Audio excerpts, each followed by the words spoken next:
দুপুর বন্ধুরা।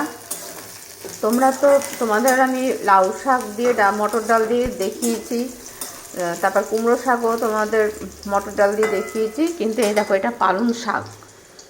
এই যে পালং শাক মসুর ডাল দিয়ে, এই যে পালং শাকটা ডালটা সেদ্ধ করে নিলাম, আর এই যে পালং শাকও দিয়ে দিয়েছি ডালের মধ্যে। এরকম এর মধ্যে কালো জিরে, রসুন, শুকনো লঙ্কা আর পেঁয়াজ এই যে ভেজে এবার তার মানে সম্বাদ দেবো। নুন হলুদ দিয়ে দিয়েছি, কাঁচা লঙ্কা শিলে বেটে রেখেছি, যে কাঁচা লঙ্কাটা দিলাম। এটা একটু ভাজা ভাজা হলে ডালটা সম্বাদ দিয়ে দেবো।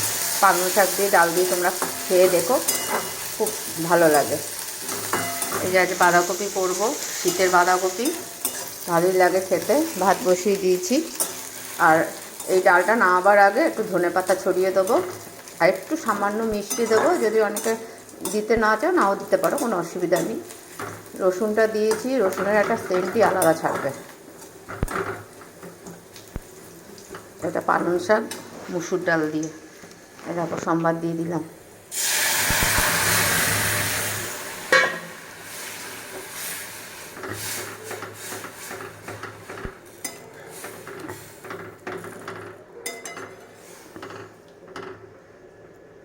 নুন হলুদও দেওয়া হয়ে গেছিলো সেদ্ধর সময়।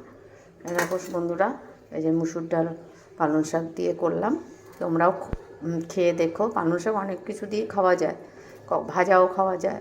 তারপরে এই পালং শাকের তোমার বেসন দিয়ে চাল বাটা দিয়ে মেখে বড়াও করা যায়। পালং শাক দিয়ে সব কিছুই খাওয়া যায়। রাখছি বন্ধুরা, তোমরা ভালো থেকো।